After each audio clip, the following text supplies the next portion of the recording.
Nash had spent 3 years, 2 months, and 16 days in Ironwood Correctional Facility doing absolutely nothing remarkable. He worked his kitchen detail without complaint. He kept his head down during yard time. He read paperback thrillers in his cell and played cards with inmates who barely remembered his name. To anyone watching, he was just another prisoner serving time for a crime that had made headlines for about 48 hours before the news cycle moved on. The truth was considerably more interesting.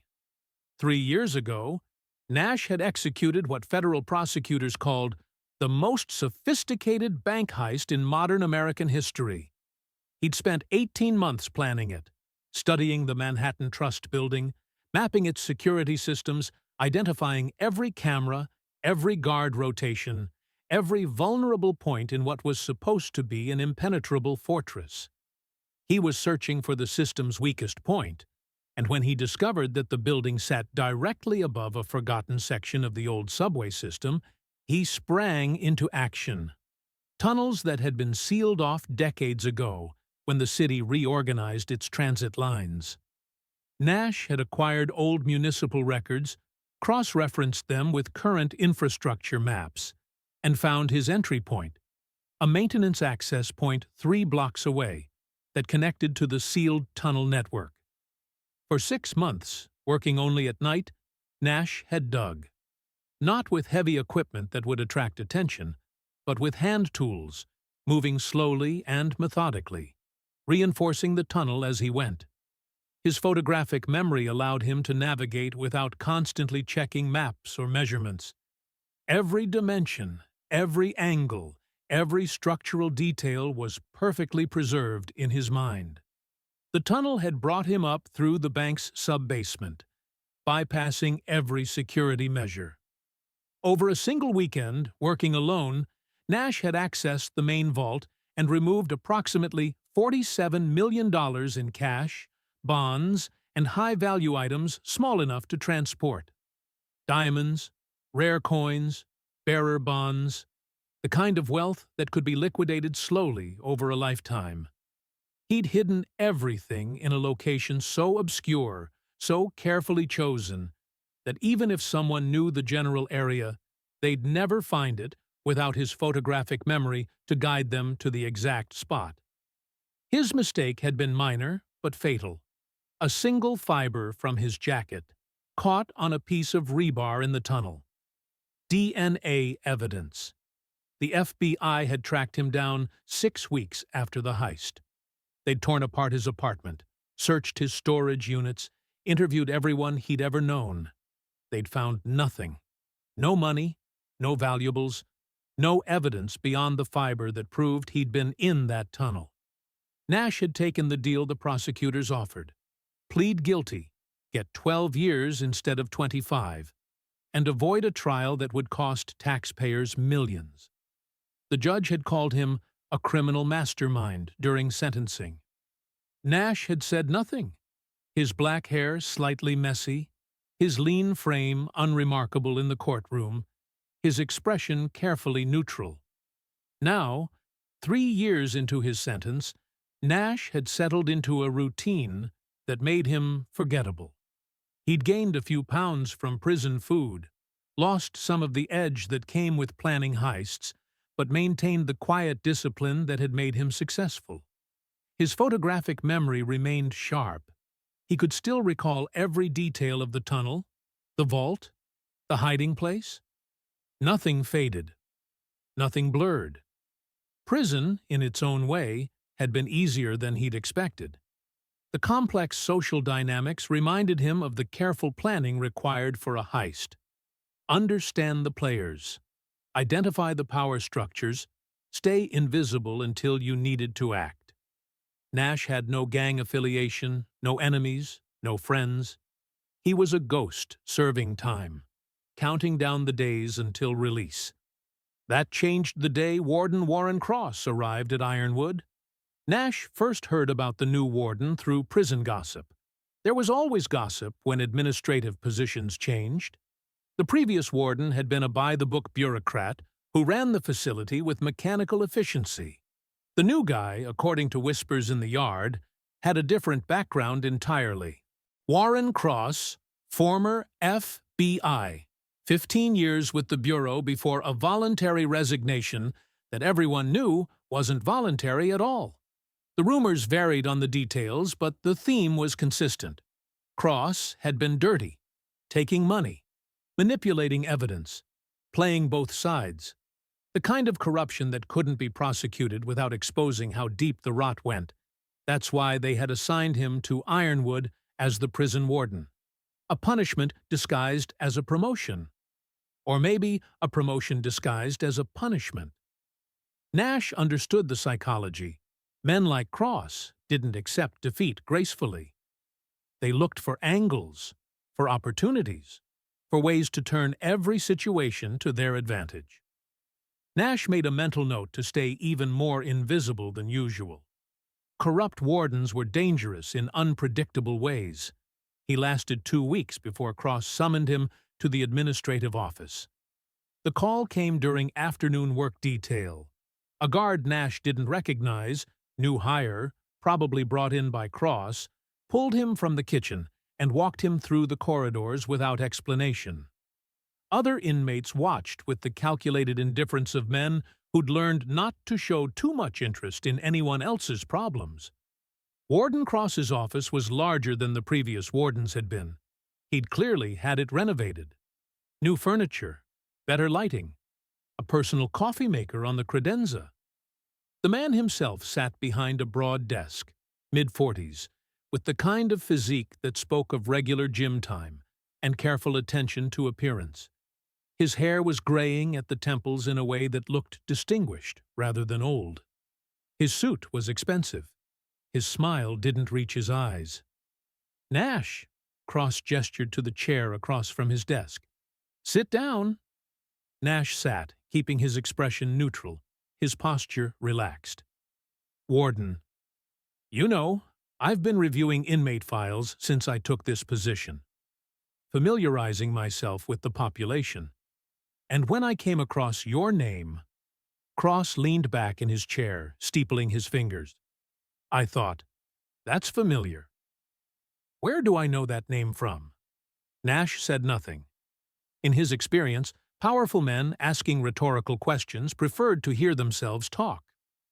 Then it hit me. Cross's smile widened. The Manhattan Trust job. 3 years ago.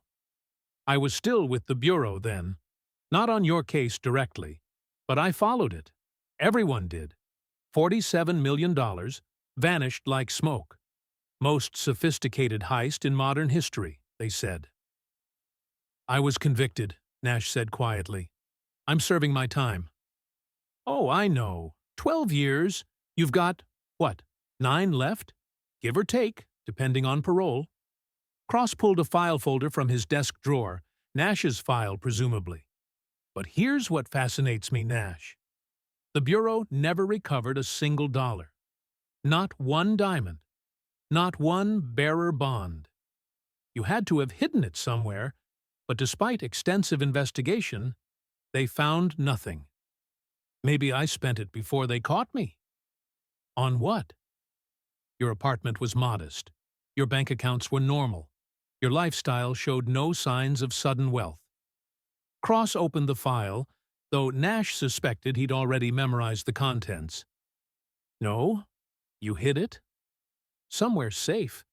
Somewhere you could retrieve it after your release." Nash kept his face carefully blank, but his mind was racing. This was worse than he'd thought. Cross wasn't just corrupt. He was specifically interested in Nash's stolen fortune. "I'm not sure what you want me to say, Warden." "I want you to say where it is." Cross closed the file, leaning forward. "And before you give me some rehearsed response about having no idea what I'm talking about, let me be very clear about something. I don't care about justice. I don't care about the bank or the FBI or any of that. I care about $47 million that could solve a lot of problems for both of us." "Both of us," Nash repeated. 50-50 split. You tell me where it is.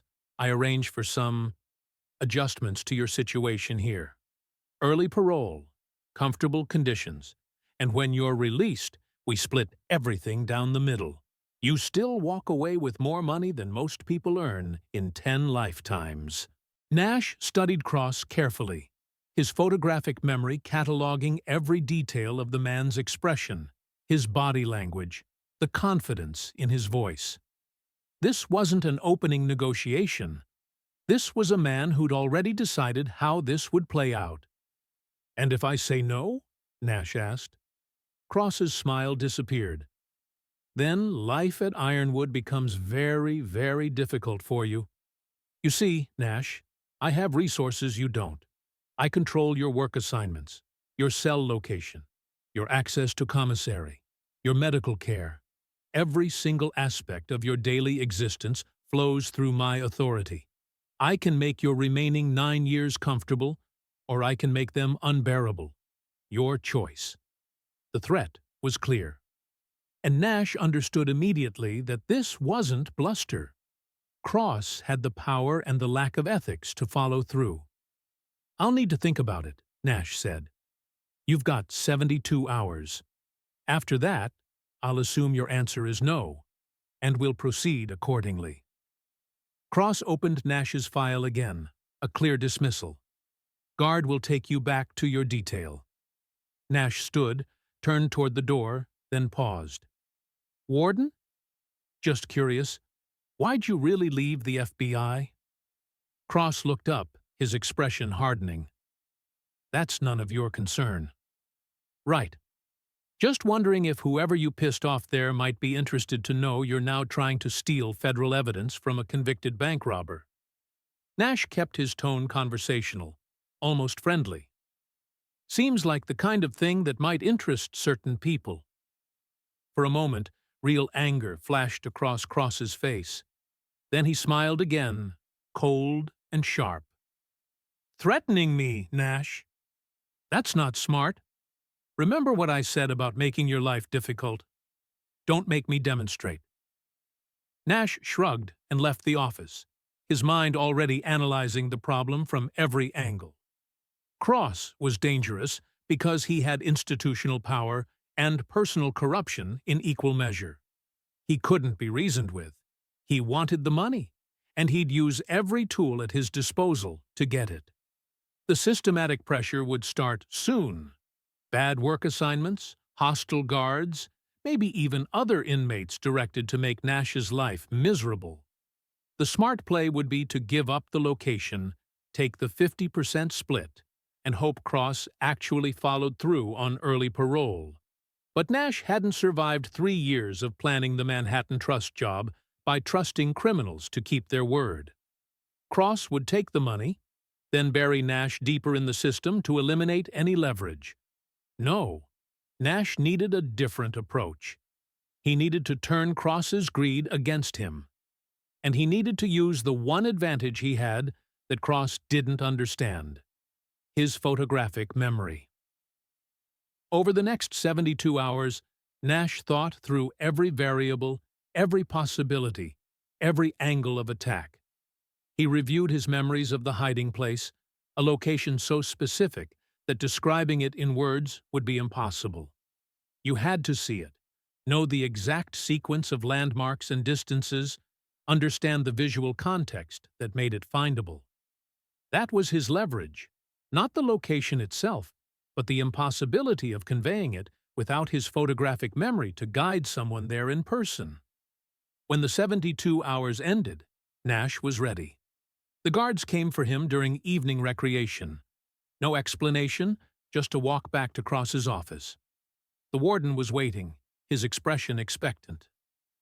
"Well," Cross asked, "have you thought about my offer?" "I have," Nash said. "And I need to explain something about why your plan won't work." Cross's expression darkened. "I really hope you're not about to—" "The money is hidden in a place I can't describe," Nash interrupted. "Not because I don't want to, but because it's literally impossible to communicate the location in words. I chose it specifically for that reason. Try me. It's in a drainage system beneath an industrial park in New Jersey."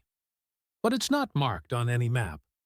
The access point is through a specific storm grate that looks identical to 40 other grates in the area. From there, you navigate through tunnels that branch in multiple directions, and only one specific sequence of turns leads to the chamber where I stored everything.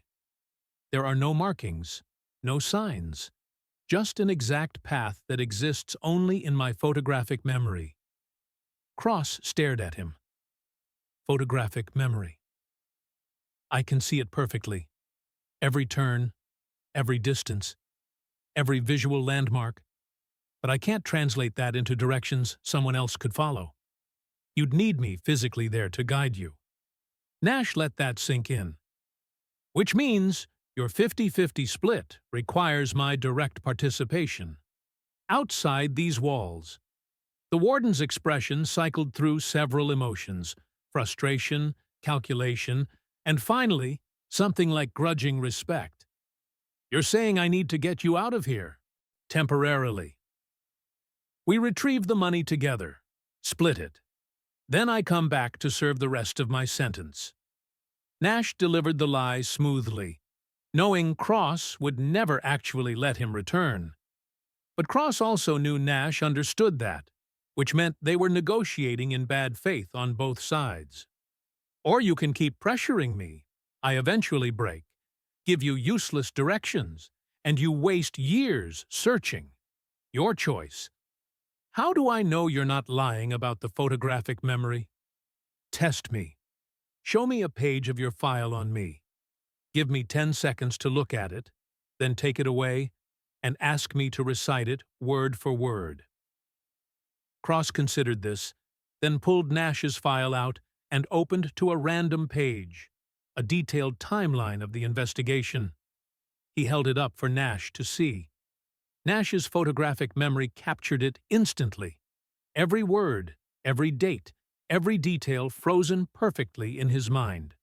After exactly 10 seconds, Cross pulled the page away. FBI opened the investigation on March 15th, Nash began, then proceeded to recite the entire page verbatim, including notation codes and agent signatures at the bottom. He stopped, meeting Cross's eyes. Want me to do another page? The warden closed the file slowly. That's impressive. It's how I planned the heist. Every detail of the building, the security, the tunnel, all stored perfectly. No written plans for the FBI to find. Just me and my memory. Nash leaned forward slightly. And it's how I made sure no one could ever steal my fortune without me. So, you're proposing what, exactly? I arrange an escape, we retrieve the money, split it, and then what? You voluntarily return to prison? No, we both know that's not realistic. You arrange a transfer to a low-security facility. During the transport, there's an incident. I escape. You report it, look appropriately concerned, and I'm officially a fugitive. Meanwhile, I guide you to the money first, we split it, and I disappear. You get millions in your share, I get my freedom, and everyone wins. Cross drummed his fingers on his desk. And you trust me not to just kill you after we get the money? About as much as you trust me not to run the moment we're outside these walls, Nash said honestly. But we both have incentives to cooperate. You can't find the money without me. I can't get out without you. Mutual dependence creates a stable partnership, at least temporarily. The warden stared at him for a long moment, then smiled. A real smile this time, the kind that acknowledged a worthy opponent. You've been planning this conversation since I first called you in here, haven't you? I've had 3 years to think about contingencies, Nash replied. You're not the first person to figure out I must have hidden the money. You're just the first one with the power to do something about it. I need time to plan this. An escape during transport is complex. There are protocols, oversight, federal involvement. I can wait. But warden? While you're planning, maybe ease up on whatever pressure you were about to apply. Hard to execute an escape if I'm in the infirmary or segregation. Cross laughed, a genuine sound. Fair enough. Consider yourself off the pressure list. For now. He stood, extending his hand across the desk. We have a deal, Nash. Pending successful logistics. Nash shook his hand, sealing an agreement both men knew was built on mutual betrayal waiting to happen. Looking forward to it, Warden? As Nash walked back to his cell, his mind was already 3 moves ahead, planning the real heist. The one where he walked away with everything, and Cross ended up exactly where corrupt wardens deserved to be. 6 weeks passed before Warden Cross summoned Nash again. During that time, Nash's situation at Ironwood improved dramatically. His kitchen detail was replaced with library work, clean, quiet, minimal supervision. Guards who'd previously been indifferent now nodded respectfully when he passed. His commissary privileges expanded. Even his cell assignment changed to a single occupancy in a quieter block. To other inmates, it looked like Nash had somehow gained favor with the new warden. A few asked questions. Nash deflected with vague answers about keeping your head down and following rules. The truth, that he'd negotiated a multi-million-dollar escape plan with a corrupt federal official, remained safely locked in his photographic memory along with everything else. The second meeting happened late evening, after normal administrative hours. A guard Nash now recognized as being on Cross's private payroll escorted him to the warden's office. Cross looked tired but satisfied, the expression of a man who'd solved a complex problem. He gestured Nash to sit and slid a folder across the desk. Transfer orders. You're being moved to a minimum security facility in Pennsylvania in 10 days. Medical transport. I've arranged documentation showing you need specialized treatment for a condition that Ironwood can't provide. Nash opened the folder, his photographic memory instantly cataloging every detail of the fabricated medical records. Impressive forgery. Not forgery, real doctors, real signatures, just financially motivated diagnoses. Cross pulled out a second document. The transport route takes you through rural areas of New Jersey. There's a section of road, approximately 40 minutes from here, that passes through a wooded area with minimal traffic. That's where the incident occurs. What kind of incident? Vehicle breakdown. The transport van has a mechanical failure. While the guards are calling for assistance and dealing with the situation, you'll be secured in the back. But there will be a malfunction with the door lock, purely mechanical, tragic really, and you'll be able to exit the vehicle. By the time the guards realize what's happened, you'll be into the woods. They'll search, of course, but you'll have a head start. Nash studied the route map Cross had included. His memory captured every road, every turn, every detail. And you'll be where? Nearby. Parked on an access road approximately half a mile from the breakdown point. You make your way to me, we drive to your hiding spot, retrieve the money, split it, and part ways. Simple. Simple, Nash repeated. Knowing nothing about this plan was simple. What about the guards? They're just going to accept that I vanished? They're not in on it, if that's what you're asking. They're legitimate federal corrections officers doing their job. When you escape, they'll report it honestly. I'll launch an appropriate investigation that goes nowhere. You become another escaped prisoner statistic. The Bureau of Prisons is embarrassed. I look diligent, but ultimately unsuccessful in recapturing you. Life goes on. Nash considered the plan from every angle, identifying flaws and opportunities. The key vulnerability was the period immediately after the escape, when he'd be alone with Cross. That's when the warden would be most dangerous, when Nash had served his purpose as a guide but hadn't yet secured his share of the money. But Nash had expected that. He'd spent 6 weeks planning his own counter-operation, using his photographic memory to reconstruct every detail of the area where the money was hidden. Not just the drainage tunnel itself, but everything surrounding it, including a warehouse 300 yards from the actual hiding spot.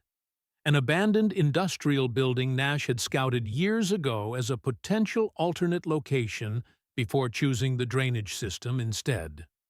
The warehouse had something the drainage tunnel didn't: a hidden exit Nash had discovered during his initial scouting. A rusted service door in the back that opened into an overgrown lot, invisible from the main entrance. Perfect for a trap. "I need to make sure you understand something," Nash said, meeting Cross's eyes. "The location is complex. We're talking about an industrial park, with dozens of abandoned buildings and storm drains. Even with my photographic memory guiding us, it'll take time to navigate. We might be there for hours." "I've cleared my schedule," Cross said dryly, "and arranged an alibi. As far as anyone knows, I'll be visiting family in Ohio that weekend." "Good. Because if we're interrupted or rushed, we might not find it. And I need to know you're committed to seeing this through properly." "Nash, I'm risking my career and my freedom on this. Believe me, I'm committed." Cross leaned back in his chair. 10 days. Memorize the route, the timing, everything. When that van breaks down, you move fast and you move smart. Any questions?" "Just one. After we split the money and I disappear, you're really just going to let me walk away? No backup plan to eliminate the witness?" Cross smiled, the expression cold and honest. "I'd be lying if I said the thought hadn't crossed my mind. But practically speaking, killing you creates more problems than it solves. You're already an escaped fugitive. You have every reason to stay hidden forever. And if anything happens to me, presumably you've arranged for certain information to surface that would be inconvenient." Nash hadn't actually arranged any such thing, but he appreciated Cross assuming he had. Mutually assured destruction. Classic deterrent. Exactly. So we both walk away rich and alive. Better outcome for everyone. The meeting ended with a handshake that felt like two predators acknowledging each other's danger. Nash returned to his cell and spent the next 10 days reviewing every detail of his real plan, the one Cross didn't know existed. The transport day arrived cold and overcast, the kind of weather that made everything feel slightly ominous.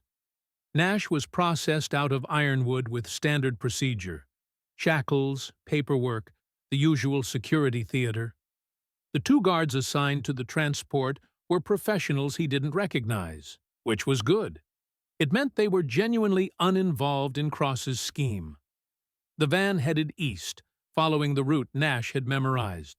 He sat in the secured rear compartment, his hands cuffed, watching the landscape pass through the small window. 40 minutes into the journey, right on schedule, the van began making concerning mechanical noises. The guards exchanged worried glances. The driver pulled over to the shoulder in a wooded area, exactly where Cross's plan indicated. As they both exited to examine the engine, Nash tested the rear door. It opened. The lock malfunction was so subtle, so perfectly executed, that it really did look like a mechanical failure. Nash slipped out of the van and into the tree line before the guards realized what was happening. He heard shouting behind him but didn't look back, moving through the woods with the efficient speed of someone who'd studied the terrain in advance. 15 minutes later, he reached the access road where Cross waited in a civilian sedan, engine running. Nash climbed into the passenger seat. Cross pulled away immediately, calm and controlled. "Any problems?" "Clean escape. They'll be calling it in now, but we've got time." "Good. Where to?" Nash directed him north, toward the industrial park. The drive took 30 minutes, bringing them to a sprawling complex of abandoned warehouses and overgrown lots. Nash guided Cross through turns and side streets, using his photographic memory to navigate to the pre-selected location. the warehouse, not the actual hiding spot. "Here," Nash said, as they pulled up to a large, dilapidated building with broken windows and rust-stained metal siding. "The entrance to the drainage system is inside." Cross studied the building skeptically. Inside a warehouse? The building was constructed over an old storm drain access point. When they abandoned the facility, they left everything sealed. Perfect hiding spot. No one would think to look inside an empty building for an underground entrance. They exited the car. Nash led Cross through a gap in the perimeter fence, then through the warehouse's main entrance, a heavy door that hung partially open on broken hinges. Inside, the vast space was exactly as Nash remembered. Concrete floors, scattered debris, rusted equipment, dim light filtering through broken skylights. "This way," Nash said, leading Cross deeper into the building. His photographic memory guided them through the interior toward the back section where the hidden exit waited. "The access point is in the sub-level. There's a stairwell that leads down." They descended a concrete staircase into darkness. Nash produced a small flashlight. Cross had provided it during their planning, not realizing Nash was leading him into a trap rather than toward money. The sub-level was even more derelict than the main floor. Water damage, collapsed ceilings, the smell of mold and rust. Nash guided Cross through narrow corridors, making seemingly random turns that were actually precisely calculated to confuse the warden's sense of direction. "How much farther?" Cross asked, his voice echoing in the confined space. "Almost there. Through this section, then we'll see the drainage access." They entered a large chamber, probably an old storage room, with a single entrance and no windows. Nash stepped to the side, letting Cross move ahead into the center of the space. Then Nash backed toward the door they'd entered through. Cross noticed immediately. He turned, his hand moving toward his jacket. "Nash, what are you doing?" "Leaving," Nash said simply. He stepped through the doorway and slammed the heavy metal door shut. The sound echoed like thunder. Cross hit the door a moment later, pounding from the other side. "Nash! Open this door!" Nash braced his weight against it, reaching up to engage the external lock, a heavy bolt that slid into place with a solid click. The door was old but solid, designed to contain whatever had been stored in this room decades ago. "Here's what's going to happen," Nash called through the metal. "This building is in the middle of an abandoned industrial park. No one comes here. No one will hear you. Your phone won't get reception in this sub-level. Metal and concrete block signals. You'll be here for a while." "You son of a—" Cross's voice was raw with rage. "There's no money here, is there?" This was all a trap. The money exists, just not here, and definitely not somewhere I'm sharing with you. Nash kept his voice calm. "In about an hour, I'm going to make a phone call from a payphone. I'll call the FBI field office in Newark and tell them exactly where to find you. I'll explain that you arranged your own escape during my prison transport and that you've been trying to extort me into revealing the location of stolen money. They'll never believe you. Won't they? You're a disgraced former FBI agent with a corruption history. You're currently AWOL from your job with a fake alibi. You're in an abandoned warehouse with an escaped prisoner you were supposed to be supervising from a distance. I'll tell them you tried to force me to reveal the money's location, and when I refused, you were going to kill me. I barely escaped." Silence from the other side of the door. Cross was processing, realizing how thoroughly he'd been outmaneuvered. "The beautiful part," Nash continued, "is that everything I'll tell the FBI is essentially true. You did arrange an escape. You were trying to steal federal evidence. You were going to let me disappear with millions of dollars. The only lie is who trapped whom. And since you can't explain your presence here without admitting to conspiracy, you're going to take the fall for everything. Nash, listen to me. We can still work this out. No, we can't. You're toxic, Cross. You would have killed me the moment I showed you where the real money was. I know that. You know that. This way, you're alive, and I'm free. Consider it a fair trade. Nash walked away from the door, Cross's shouting fading as he navigated back through the sub-level, up the stairs, and out of the warehouse. The hidden exit in the back, the one he'd scouted years ago, remained exactly where his photographic memory had stored it. He emerged into the overgrown lot, then made his way to a street 3 blocks away, where he'd previously noted a payphone during his pre-heist reconnaissance. It still worked. The call to the FBI was brief and anonymous. There's a man trapped in the sub-level of the Riverside Industrial Warehouse on Porter Road. He's Warren Cross, warden of Ironwood Correctional.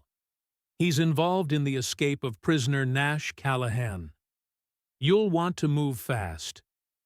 Nash hung up and walked away, stripping off the prison-issued clothing to reveal civilian clothes he'd worn underneath, a trick he'd learned from his heist days. Within 30 minutes, he was on a bus heading toward the real hiding spot, the location etched perfectly in his photographic memory, safe from anyone who might try to follow. The FBI would find Cross. They'd investigate. They'd discover his corruption, his fake alibi, his conspiracy to help a prisoner escape. Cross would go to prison himself, real prison, not the minimum security comfort he'd been planning to help Nash avoid. And Nash? Nash would retrieve his $47 million, liquidate it slowly and carefully over the next several years, and disappear into a life of comfortable anonymity. No more heists, no more risks, just the retirement he'd been planning all along. 3 weeks later, in a small apartment in a city he'd never previously visited, Nash watched the news report about Warren Cross's arrest and conviction. Former FBI agent and prison warden caught in elaborate escape conspiracy. Multiple federal charges. 15 years minimum. Nash raised a glass of decent whiskey to the television screen. Thanks for the assist, Warden. His photographic memory had saved him again, not by remembering where money was hidden, but by remembering every detail of that abandoned warehouse, every corridor, every locked door, every angle of attack. Cross had thought Nash's special ability was just about navigation. He'd been wrong. Nash's photographic memory was about seeing 3 moves ahead, remembering every variable, and planning heists that never failed, even when the target was freedom itself.